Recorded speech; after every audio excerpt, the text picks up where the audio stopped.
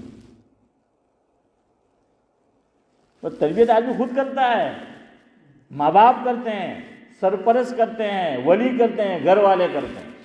فرمایا ہمارے اسلاف, اب تو ملے گی آپ کو تربیت کیسے کرے, لیکن پرانی بات کر رہے, اسلاف میں نہیں ملتی تھی. تربیت آدمی خود کرے گا. کتاب میں لکھا ہوگا کوئی کاربن کاپی تھوڑی بنا سکتا ہے. ہر ایک کا مزاج کیا ہوتا ہے, الگ ہوتا ہے نا. ہاں, ہر ایک کا مزاج جو ہے وہ الگ ہوتا ہے. રાંદેર વાળા એ તો લખી આપી કે રાંદેરના રાંધવાની કળા હે સ્વાઈભાઈ પીપળી પાસે લઈ લેજો ઓહે કદાચ, لیکن یہ نہیں کہ تربیت کیسے کرے وہ ماں باپ کو کرنی ہے, اور ہم اس کو جانتے نہیں. ہم سمجھتے ہیں کہ تعلیم بھی استاد دے گا, تربیت بھی, تربیت گھر سے ہوگی. استاد نے دعا سکھا دی, یہ تعلیم ہے. تربیت ہم کریں گے, بچے سے کہیں گے گھر میں آیا سلام کر, اور کھانے سے پہلے دعا پڑھ, کھانے کے بعد دعا پڑھ, ٹوائلٹ میں جا رہا ہے دعا پڑھ, سونے سے پہلے دعا کر. ماں باپ تربیت کریں گے. تو استاد جی سے کہہ دیا میاں تمہیں نہیں آتا تعلیم دینا, تربیت ہمارا ذمہ ہے. آج سے یہ زکریا تمہارے پاس نہیں پڑھے گا, اس کو ہم پڑھائیں گے, یا ہم جہاں چاہیں گے وہاں جو ہے وہ رکھیں گے. تو ایک تو فارغ کر دیا کہ آپ نہیں, اور دوسری بات کیا بتائی کہ تربیت کس کے ذمے ہے, ہمارے ذمے. خیر بات اس سے چلی تھی, چلو پھر چلیں گے, بات پوری کر لوں. اذان سے کیا کرو, روزہ افطار کرو کہ بھائی اذان دے دو, کوئی بات نہیں, پھر 5 منٹ بعد 7 منٹ بعد کیا کر دو, اقامت کھڑی ہو جائے, اور کیا ہو جائے, لوگ جو ہیں وہ یہ کر لیں گے. حرمین شریفین میں آپ دیکھیے کیا ہوتا ہے, جو لوگ عمرہ کیے رمضان میں کیا ہوتا ہے بولو, اذان ہوتی ہے نا. ابھی حسن بھائی جا کے رہا ہے. ہمارے یہاں انڈیا میں بھی کیا ہوتا ہے, میرے لاجپور میں بھی. ہاشم بھائی آپ کے یہاں کیا ہوتا ہے, اذان ہوتی ہے نا. فاروق بھائی آپ کے یہاں اذان, شیخ صاحب ہاں اذان. تم بھی کچھ بولو میری جان, ہے کیا ہے وہاں آپ کے یہاں اذان ہوتی ہے نا. ماشاء اللہ, ہمارے شیخ نے بول دیا اب ختم, خلاص, سکہ لگ گیا, اور مجلس بھی خلاص ہیں. یہ جب ہو جائے, شیخ صاحب انہوں نے کرسی پر بیٹھا ہونا, مطلب کہ چیئر پر بیٹھے ہیں تو ذرا اونچی تھی, مغز میں جلدی اترے.